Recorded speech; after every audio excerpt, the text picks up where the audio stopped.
Hey, financially savvy travelers, and welcome back to another episode of the Thought Card podcast. I hope you guys are ready to travel because for the next couple of episodes, I would say at least until the end of the year, we are going to be traveling. I'm going to be taking you on the road and we're going to be going to tons of incredible travel destinations. But as promised, I recently went to Paris and I wanted to share with you some of my observations, my tips, and all the things Paris related. Now, for as long as I could remember, Paris was at the tippy top of my travel wish list up until 2014 when I planned my first solo vacation to the City of Lights, Paris. Now, in episode 69, I share my entire story of how I became this financially savvy traveler and how going to Paris, that first trip I ever took as an adult solo, was really instrumental to pushing me to become this financially savvy traveler. And yeah, listen to episode 69 for the full entire scoop. But since then, I've had the pleasure of visiting Paris 2 more times, actually, most recently with my mom and my son, baby K. And I will say that experiencing Paris through their eyes prompted me to record this podcast episode. And over on the blog, there is an accompanying blog post with the full entire write-up so you could read along. So whether you are drawn to the iconic landmarks like the Eiffel Tower or the Louvre, or you just appreciate Paris's timeless fashion style. Parisians have this just amazing, elegant sense of fashion, whether that's the culinary delights and the food and just overall their relaxed way of life. I have plenty of tips for you in this episode for visiting Paris for the first time that will not only let you know what to expect, but I also feel like knowing what to expect will help pave the way for a truly unforgettable experience, an unforgettable vacation. So I want to share with you that this episode is made in partnership with MedJet. I'm really happy to have them on board as a sponsor. While travel medical insurance reimburses you for the costs associated with medical emergencies while traveling, most MedEvac benefits will only get you to the nearest acceptable hospital capable of stabilizing and treating you. But to get moved home, though, you need an air medical transport membership like MedJet. You can also add 24/7 travel security and crisis response benefits. Whether you are hospitalized while traveling or feel threatened, you can call MedJet. There are never any claims, any out-of-pocket expenses outside of your membership, or surprise bills afterward. I have an entire write-up about MedJet where you can learn why standard travel and medical insurance sometimes just isn't enough and scenarios where having a MedJet membership would be beneficial. Join thousands of celebrities, athletes, and executives, as well as experienced travelers like myself who choose MedJet for the peace of mind. The link to learn more will also be in the show notes. And with that, I'm Danielle Desir Corbett. Let's go ahead and jump right into this first timer's guide to Paris. Welcome to the Thought Card, a podcast about travel and money, where planning, saving, and creativity leads to affording travel, building wealth, and paying off debt. We are the financially savvy travelers. If you're on TikTok or even Instagram, I feel like I saw this on Instagram, there is this video, this reel that's out there of this person talking about Paris and how Paris was not what they expected. Now, I will say that some people love Paris while others dislike it, and they vow never to return ever again. And I strongly believe that everyone should visit Paris at least once if given the opportunity and go off and form your own opinion.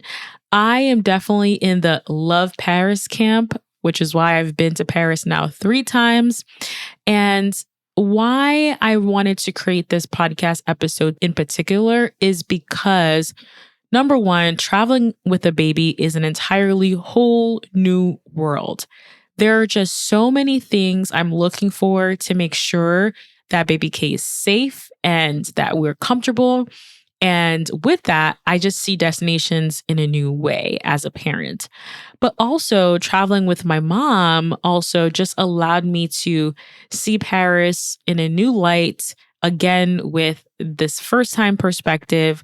And I have, again, tons of just insights and just general observations of what I saw in Paris, including like the differences between the US and Paris, the US and France cultural norms, such as like when you're crossing the street, you got to be mindful of bike lanes, the cultural norms between US and France, and just generally like navigating the city with a baby. So, again, let's just start from the beginning. I will say that I have observed smoking is quite common in Paris. Unlike the US, though, smoking cigarettes is alive and well in Paris. So, smoking indoors is prohibited and strictly reinforced, but smoking is quite normal when you're sitting outside on a patio or a bistro sidewalk. Again, from my observations. This is especially important to keep in mind if you want to sit outside with your baby. There may be just like cigarette smoke just whiffing on by. It's quite normal. It's common to see people enjoying a cigarette while people watching at an outdoor cafe, for example. And typically, smoking is seen as this social activity and a way to kind of take a step back and take a break throughout the day. So, first thing is smoking is very common in Paris. I will also say that I did see an emphasis on face to face interaction. So people are less on their phones. They may have their headphones on as they're walking by, but overall, Paris just gives me the vibe that there's less screen consumption overall. That means more personal connections, catching up with friends, or just enjoying being present in the moment. In the US, though, we know we are just all consumed on our phones and social media, and you can just literally feel the difference just walking by and just observing what people are doing. Paris is a walkable city. While there are plenty of affordable public transit options like the metro and the bus system, you can walk a lot. There's a lot of walking to be done in Paris. On foot, it's easy to spend an hour or more getting from one side of the city to another. So I recommend to pack comfortable walking shoes because walking is quite normal and you're going to get really, really far. One of my favorite things about Paris is that a lot of tourist attractions are really close to each other. So you can go from the Arc de Triomphe to the Eiffel Tower to Champs-Élysées. All of these places, Champs is all very, very close together. So I really do love that. Super walkable. Bring your walking shoes.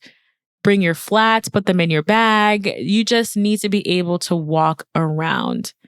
I will also say that I've discovered that in Paris, it's just easier to use cash. Now, we know in previous episodes, I've always talked about use plastic, points and miles, free travel. That's me pretending to be me. But yes, I will say though, in Paris, I just found it just super easy to just go to the ATM, pull out a wad of cash, and just use cash everywhere. Because not all places accept credit cards, and sometimes there's just minimum spend requirements when using plastic. So having euros on you is just a really convenient way if you want to grab a cup of coffee, a quick bite like a croissant. For tipping also, it's just really easy. So overall, I just really enjoyed bringing cash and just paying with cash. By the way, tipping is not obligatory in Paris. You can feel free to round up and leave your spare change if you want to for good service, or just share €1 or €2 for tipping. But the tipping culture between the US and France are completely different and not obligatory in Paris. Now let's talk about the metro, because as a mama traveling with my baby, I will say that I avoided the metro at all costs. And here's why. There are just a lot of stairs and escalators in these metros, especially the main metro stations. So, with that being said, it's just a lot of effort to navigate with your baby. I'm talking like it was so much effort. Like, my mom really wanted to have the experience of riding the metro. But then after we did that one trip, that one way, she was like, yep, we'll just walk for an hour and a half. I just don't know. Like, I feel like if I was living in Paris or if I was staying in Paris for longer, of course, like I'm sure I would have navigated and figured it out and been a perfect whiz at using my stroller. But for a 7-day trip, I just literally could not do it more than once. It was just high paced and hectic and a lot of stairs and holding baby K and carrying him down and up and down. Oh my gosh, I'm just getting a headache thinking about it.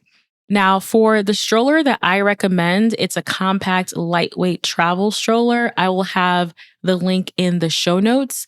But I love this stroller because you can simply just push a button and the stroller collapses with a little bit of effort, which makes it super easy to fold up and walk in and out of the train and just in and out of any place that you're in, to be honest. So, again, personally, taking the metro was just a lot of work for us. And I personally much prefer to walk long distances. And when we were tired, we just opted for taking a Uber ride. Now, for our week-long trip to Paris, we probably took the Uber ride maybe once or twice outside of our trip back to the airport. So I'm pretty happy with that. We walked a lot. Again, I got a lot of steps in every single day. And I just, again, felt like walking was not only a great way to see the city and explore and kind of duck into the side streets, but also I just did not want to go on the metro. If you do decide to use the metro or even walking, Google Maps is a great resource for you to help you navigate. And I have an entire blog post dedicated to all things vacation planning apps. I'll link that, of course, in the show notes for you. Again, let's talk about just traveling with the baby and navigating with the stroller. I will also say that sidewalks can be very difficult to navigate with a stroller. So you gotta be prepared for these uneven sidewalks and surfaces. Sometimes our stroller would get caught up in the ramp, making it a super jarring experience when we're crossing the street. And honestly, we never really knew when this would happen. And having to adjust our stroller last minute in a hurry, it's a little anxiety producing. I can remember countless times when I'm walking in Paris and I'm telling my mom, I just wish these sidewalk ramps were as smooth and uniform as they are in the US. I just feel like the US has that down pat. Like you don't have to worry about anything. You take your stroller up and down a ramp and the sidewalk and you're fine. In Paris, not so much. There's cobblestone streets, small, narrow streets. It's just all uneven. So just be mindful of that as you're, again, walking around and exploring Paris. Just be mindful. Now, again, let's talk about simply crossing the street. On popular streets, the very large, big streets, right when you leave the sidewalk, there are bike lanes, which may be quite difficult to recognize.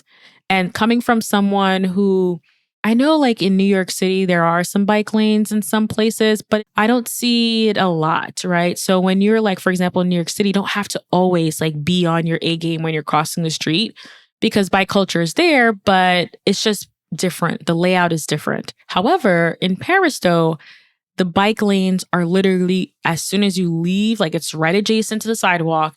So you have to look both ways before crossing and be mindful of oncoming cyclists. So just be mindful, be careful, look both ways.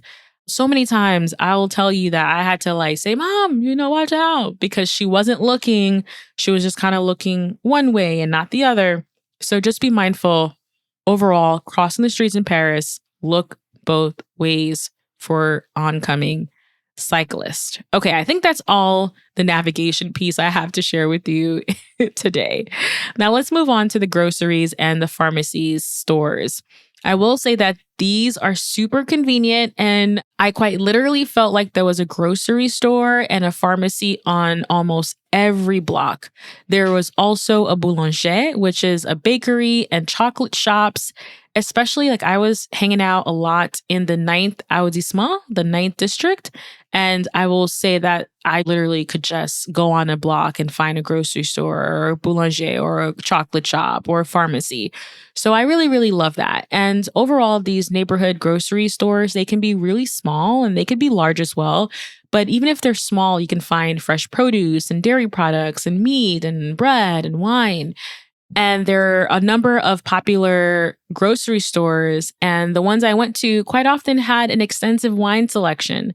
So I would just go in and there be like, okay, I like Rieslings or I like Chardonnays. What do you recommend? And there was someone who was stocking that area who would recommend me something. And all the recommendations were quite literally amazing. I will also say that the pharmacies are usually marked with this green plus neon sign. I mean, you will see it. And at these pharmacies, you can get your medication prescriptions, your over counter medications, your skincare products, all the stuff. So, again, it's just nice to know if I need to grab something, I can go to the grocery store. If there is something I need at the pharmacy, it's super convenient. Again, traveling with a baby, like I mentioned, there's just things that you have to be aware of when you're planning, but also sometimes you may forget something important, your supplies at home. And what I loved is that I can easily go to these grocery stores and stock up on my essentials for baby K, including like distilled water, baby wipes, and baby food. So I would say for the parents who are going to Paris, if you forget something, it may not be like super like emergency because you can easily probably go to the grocery store or the pharmacy or a store and pick out something to replace what you're missing. My previous trip to Paris, I was able to take advantage of this tip, but I'm in my 30s now, so not quite relevant. So if you are a person that's under 25, you can take advantage of discounted tickets to museums, cultural attractions, public transit, and so much more. I recommend to carry your ID with you that proves your age, such as your passport or your license. And if you are a student, don't forget to bring your student ID so that you are eligible for additional student discounts as well. And you don't even have to be a student in France to take advantage of this. So again, if you're under 25, have your ID, have your student ID because there are some discounts to be had. I mentioned Uber very briefly, so let me kind of share with you what my experience has been in Paris. So I will say that Uber is convenient and it is a reliable mode of transit in Paris. You can use your Uber app that you already have installed in your phone, and you don't have to worry about translation because it's all translated in English or whatever your primary language is. It's all there for you. And your payment method is already stored. So all you have to do literally is put your address in there and call up a ride and go ahead and go in. From my experience, though, and I've been trying to do a little bit of research to see if this is like rule of thumb or just me. And I haven't quite figured it out. But unfortunately, at the airport, we couldn't just order an Uber ride. We had to either take a shuttle bus or use these flat rate taxis to go from the CDG airport to the main city center area. And these flat rate taxis, there was a stand in the airport and you would pay somewhere between 60 euros was what it cost for us to go to the ninth arrondissement. So I would just say if you have a budget and you want to get there quick and easy, look for the official taxi stand, ask around if you can't find it. And you definitely want to avoid these unsolicited offers that will say, we'll take you, we'll drive you to the city center. Just avoid those. Like you want to go and use legit services. For us, I wasn't about to drop 60 euros. I'm like, I just get to Paris. I just got to Paris. I ain't got nothing to do, nowhere to be. I am not dropping 60 euros. So me, baby K, my mom, we lug all our luggage to the shuttle bus. And it did take a long time. I'll have to go to my notes to like see how long it took. But I would say literally, I think it took like an hour and a half to get from like the airport to the Paris Opera station, where that was like our main hub. And then from the Paris Opera station, we took an Uber to our hotel because we were kind of a few minutes away from that. So was that the smartest thing to do? I don't know. But I also feel like I wasn't in a rush either. So spending a few euros versus 60, I would probably do it again. Now, if I was in a rush, I was only in Paris for like 3 days, and I'm like, every single second counts, I probably drop it. But like I said, I didn't do too much research on the mode of transport from the airport. So I'm just sharing with you my insights and what I experience. But paying less, I got what I paid for. I had to spend a lot more time on the shuttle bus. I took a nap. I woke up. I took a nap again. It was quite a journey. Now, let's talk about visiting the Eiffel Tower. And if you go to my blog post associated with this episode, you'll see the beautiful photos that I took on my iPhone because I decided not to bring my DSLR camera. And I think looking back at all my photos, I will say I'm pretty happy with my decision because I felt like I was more in the moment. I was experiencing Paris with my family, and the photos I think came out really good either way. Now, that's neither here nor there. The topic of discussion is visiting the Eiffel Tower.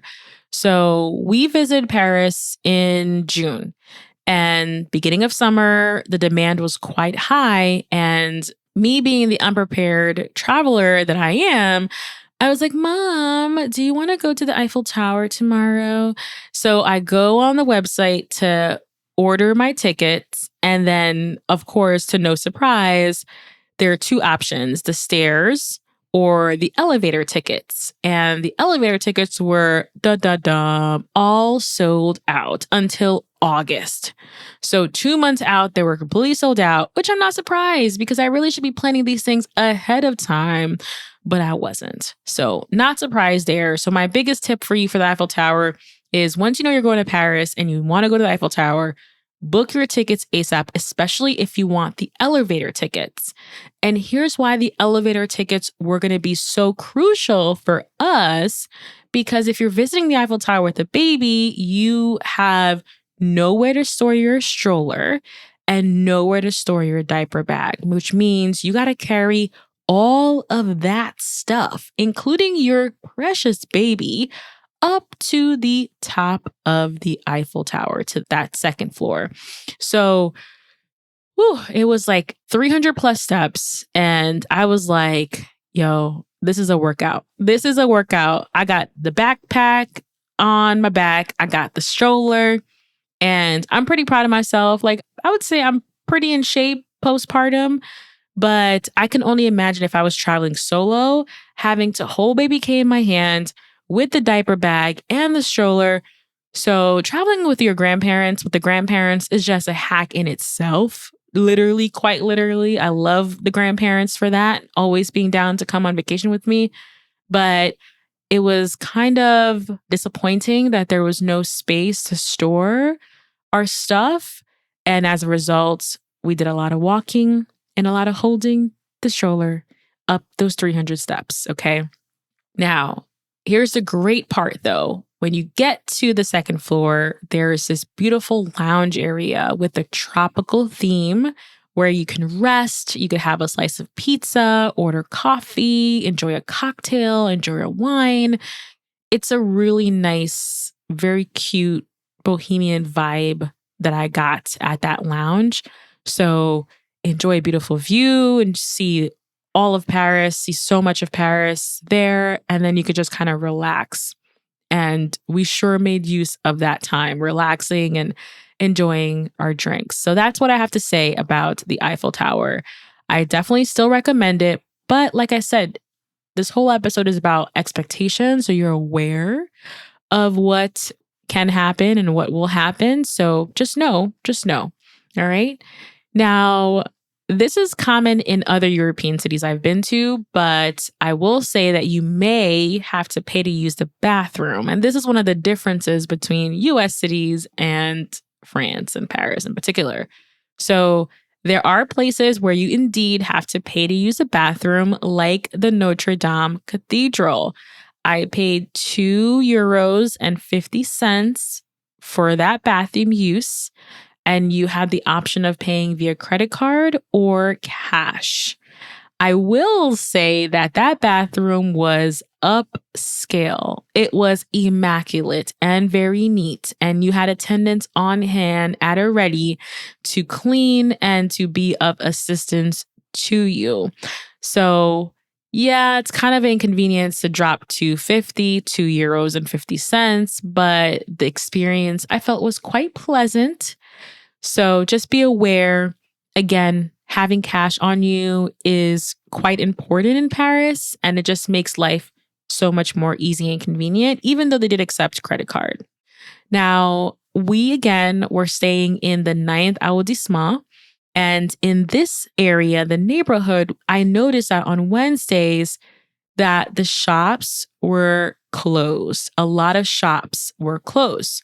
So if you are staying in a residential neighborhood, just be mindful and notice that there may be days that the smaller shops and establishments are closed. I noticed Wednesdays, but that may be different for wherever you are staying at.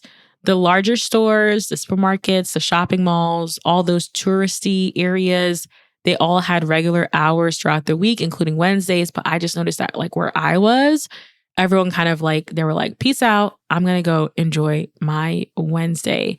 I always say a rule of thumb is that when you are having a thought and you're planning out your trip and you want to do something, it's always just a good practice to just double check their operating hours online. And when you Google it, don't just look at what Google tells you, like actually go on their website and look at their operating hours. But for these smaller establishments, it wasn't really an inconvenience. It was like, oh, Wednesday's kind of quiet. I'll just go out tomorrow and continue my shopping experiences there. So it's just different, a different way of life. But I also can appreciate that. Like, what would it look like for you if your job was like, okay, Tuesdays don't come in. It's an extra day for you to be able to have for yourself. Quite nice, right? So I couldn't hate too much, could not hate too much. Now, in Paris, the wait staff will not rush you. What do I mean by this? Waiters will come right away to take your order. However, they will not rush you afterward. So food service or just service when you sit down at a cafe or a bistro, it's really fast. But after they take your order and they serve you, they'll really let you be. So you can expect to be at a cafe or a restaurant for a while. And this is really refreshing for me as a former New Yorker and living in the States. We know when you go to a restaurant, it's like in and out. Like you are not spending money, you are out of here. But there's just a slower pace of life in Paris. And I do love that a lot, that you can just sit down and relax. And if you need help, just raise your hand or say, excuse me, and they'll come on over, but they're not hovering over you and they're not checking up on you. Do you need help? Can I help you? Like, what do you need? Can I get the check? Like, it's just like, just let me chill and be. If I had an issue, I'd come to you, right? So I did like that. So again, the wait staff won't rush you. Also, a lot of bistros and restaurants, the handwritten menus in cursive are popular, but they're also difficult to read. So these menus are typically on a chalkboard, small chalkboards, right outside of the door or the little area, and they're in cursive script. And I'm like, I'm trying to understand French, number one, and then this cursive is just throwing me off. So it could be a little bit difficult to read, but again, just letting you know so you're aware of the differences. Late dining. Let's talk about the late dining in Paris. It is quite common to grab dinner between 7:30 p.m. and 9 p.m. in Paris. So restaurants, cafes, and bars are popping later in the evening and well into the night. Where I stayed, although it was a neighborhood, like a non-touristy neighborhood, there were quite a few restaurants. There was, I think, a restaurant even right below us. And I would hear the utensils clattering and people laughing and talking like late, like midnight. People are eating late in Paris. So just want to let you know about that. I typically eat around sometimes like I could eat as early as like 5 or 6 and sometimes as late as like 7, maybe 8, but not typically after 9. But when in Paris, you do as Parisians. So we did typically eat a little bit later. We had glass of wine, kind of sat and chatted until well into 10:30. And that's quite normal. I loved the Parisian summer fashion. Generally, Parisians, they wear loose fitted clothing in the summertime. I did not see short shorts, like short booty shorts. I did not see none of that.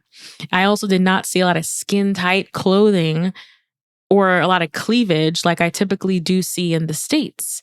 Babies were covered up to protect from the sun. So I will say if you are planning to bring your baby with you in the summertime, of course, bring your sunscreen, but also bring lightweight long sleeve shirts and pants so that it protects them and they could avoid just having that sun exposure. So that was quite different for me because I only literally brought like one pair of long pants for baby K and one long shirt. But it was interesting to see that a lot of kids, a lot of small babies like toddlers and below were fully covered. And I could see why, because they maybe don't want to be putting on sunscreen, all the chemicals. I don't know. But I just noticed that thread. And then on the fashion side, I bought some really inexpensive clothing in Paris. There was like I would say kind of like an open air market on our route to Versailles. We're walking and we saw this open air market and they were selling lots of like different clothes. And like I mentioned, the clothes are flowy. The dresses were flowy. The pants were flowy. So I definitely did a little shopping and I have my Parisian looks, which I'm really, really happy about. Learning a little French definitely goes a long way. So you may be thinking like, do I really need to learn basic French for my vacation? And while a lot of people do speak English in Paris, or they may want to practice speaking their English with you, I will say to make an effort to learn some basic French phrases because it'll go a long way. Even if your pronunciation isn't perfect. Like in this episode, I already said a couple of French words. Were they perfect French speaking? I don't know. And this is coming from someone who speaks Haitian Creole, which is derived of French. And my pronunciation may not be perfect, and that's okay. No one is asking you to be an expert, but I will say that most locals probably appreciate the effort that you put into it. Don't assume that everyone speaks English off the back, so always start with French and see how far you get, and then they'll probably help you. So some really common and popular phrases like please, s'il vous plaît, oui is yes, non is no, merci, thank you, excuse-moi, excuse me, how much does it cost, combien ça coûte? I probably messed that up. So I don't know. I don't think I got that right. But bonjour, I will say is very common. Bonjour is hello, but it also can mean good morning. And bonjour, when entering any restaurant or establishment, it's just a polite thing to do and a respectful thing to do. So when you're walking anywhere, bonjour. And I would typically say bonjour up until the late evening, and then you could switch to bonne nuit. Okay. So in the blog post, I have a bunch of other phrases that I think will get you really far, like water, menu, restrooms, I'm lost. So just check out that list and just have those on hand with you as you're exploring Paris. Because again, you start off with French and they realize, oh, she's an American, she needs help. And then they'll help you very easily. All right, I have a few more other observations and tidbits. Wine is quite affordable in Paris. You can find reasonably priced wines in Paris all over, especially if you purchase these bottles at the supermarket or at the local wine shops. I did notice this one cost-saving hack.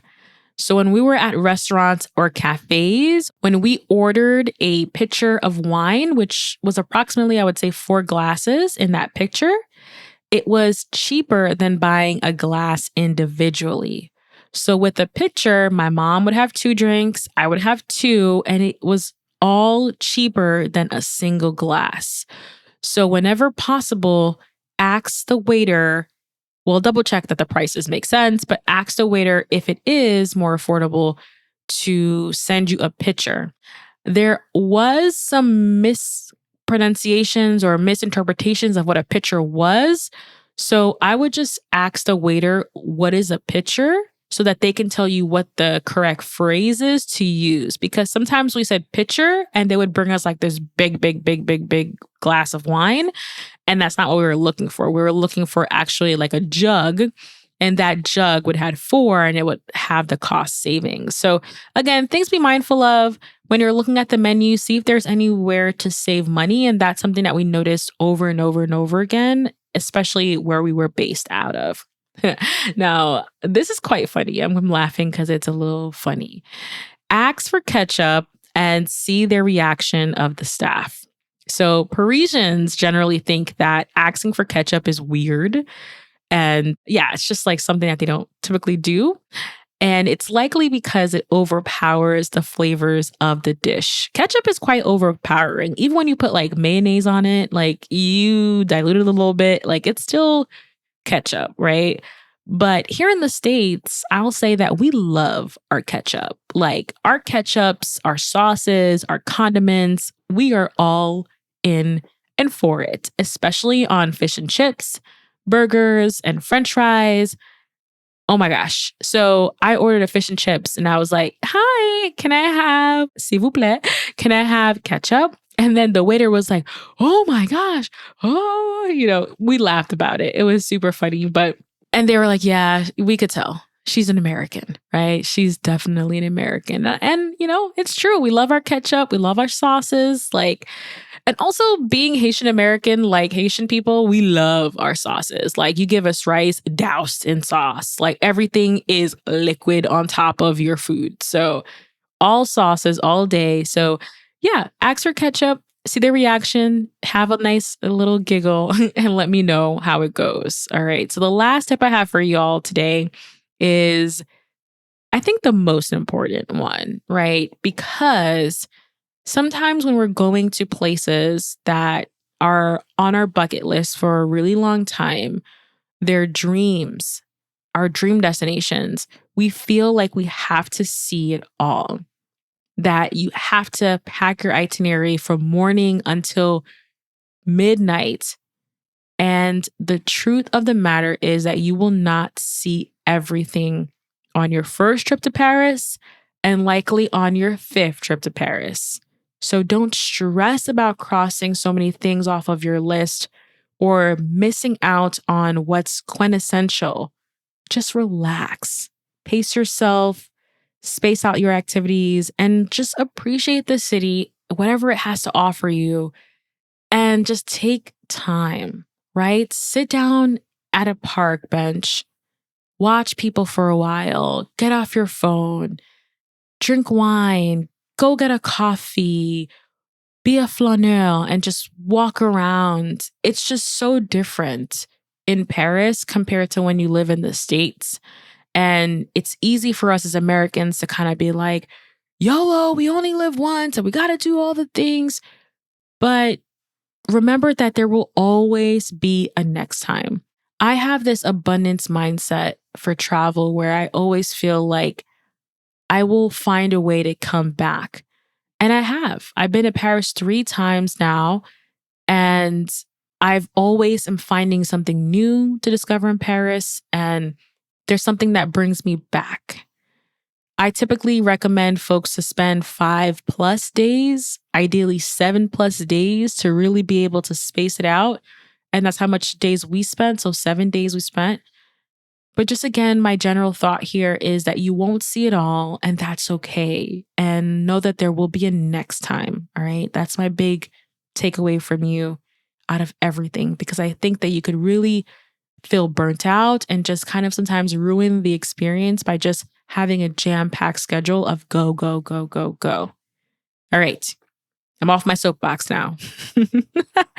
All right, guys. I hope you enjoyed this episode and it offered some new perspectives for you. Maybe you've been to Paris before and you're like, yep, that's true, or that's different from what I've experienced before in the past. Whatever the case may be, I love to hear from you. What would you add to this list of first timers? Like, what should they know? And what would you recommend to folks as they're planning their first trips to Paris?